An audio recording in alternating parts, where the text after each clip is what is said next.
dunia itu sudah mencapai tingkat kemurkaan. Jadi sudah tidak bisa dibendung lagi dengan kekuatan manusia. Jika dunia ini dipimpin oleh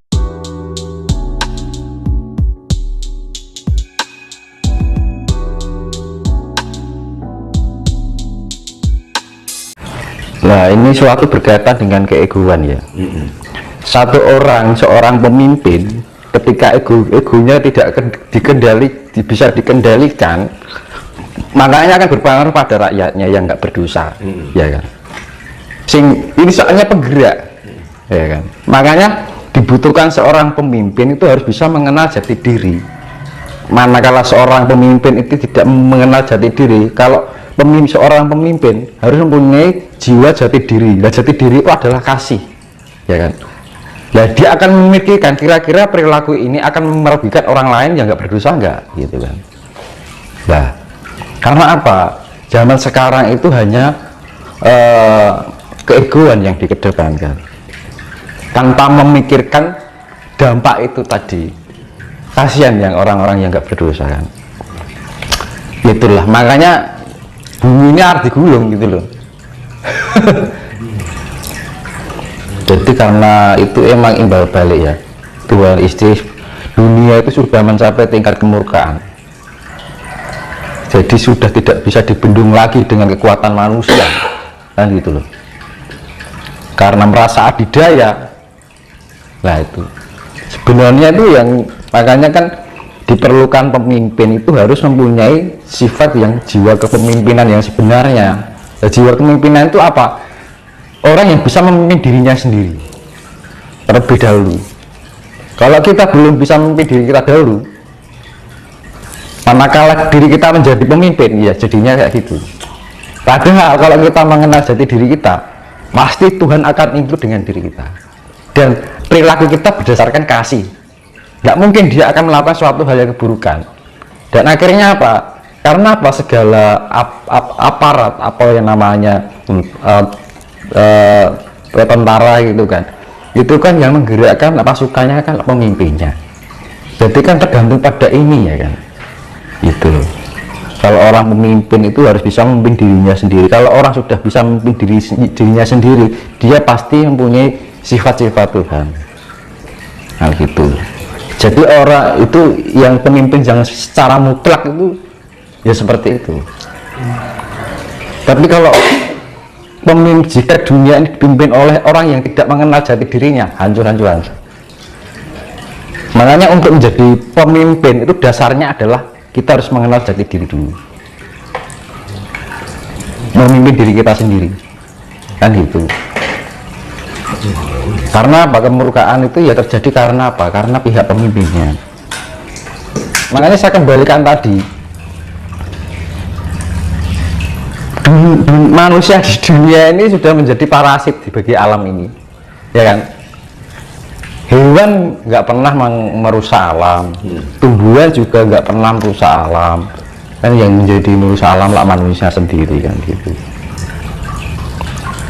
Jadi gimana sekarang bikin nuklir mau diapakan? Kalau nuklir dilempar itu kan merusak alam juga kan. Begitu juga makhluk-makhluk ya orang-orang yang nggak berdosa kan gitu. Nah kadang-kadang gitu loh. Karena apa? Sifat-sifat dia diarani dajjal mendunia ya itu mas. Karena sudah, makanya saya bilang identitas bumi sudah tidak menyatu dengan identitas langit. Itu. Jadi sifat-sifat manusia ini sudah merajai bumi ini.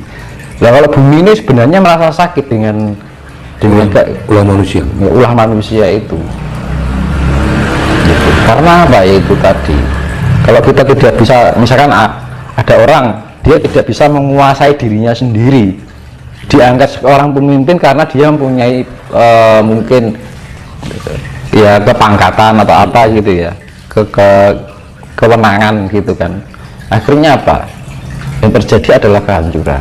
Makanya untuk diperlukan seorang pemimpin itu harus bisa mengenal dirinya dulu.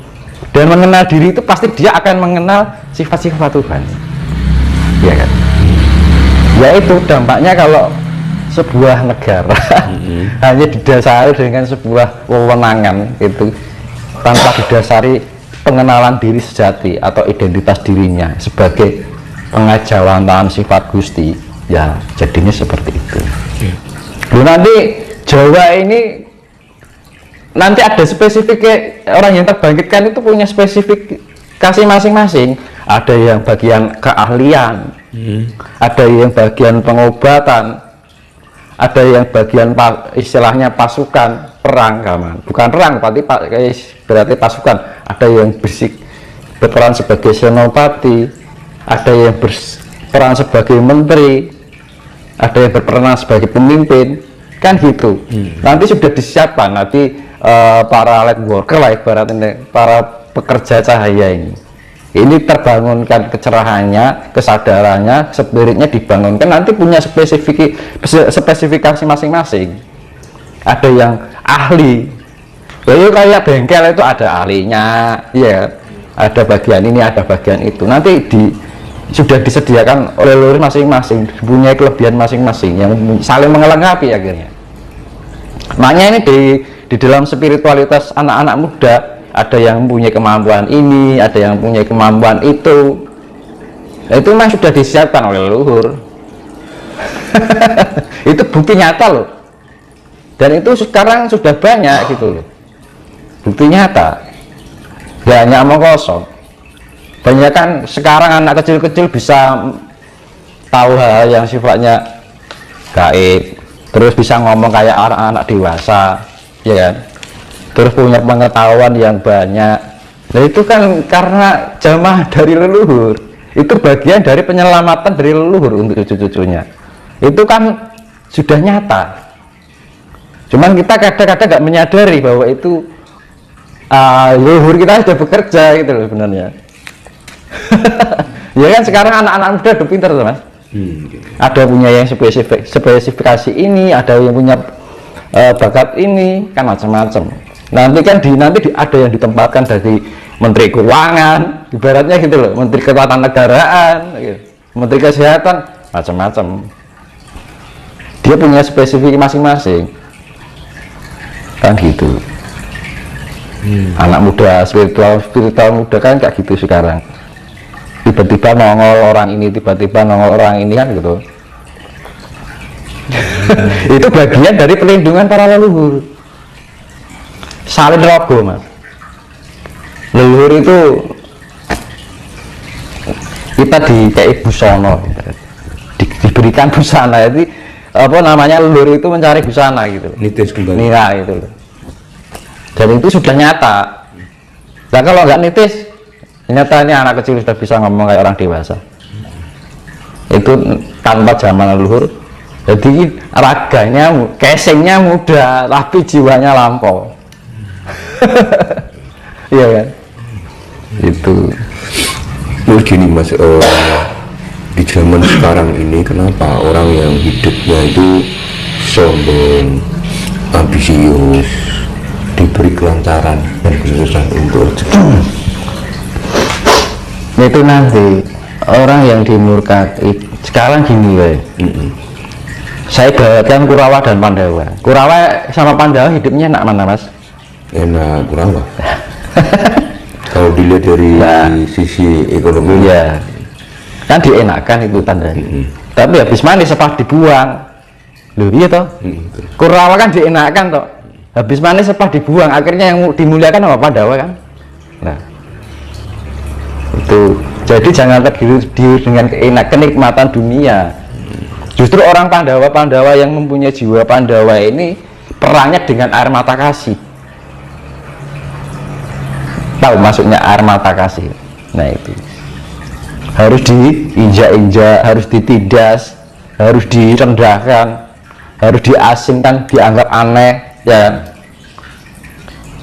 Kita berlaku baik malah dimanfaatkan.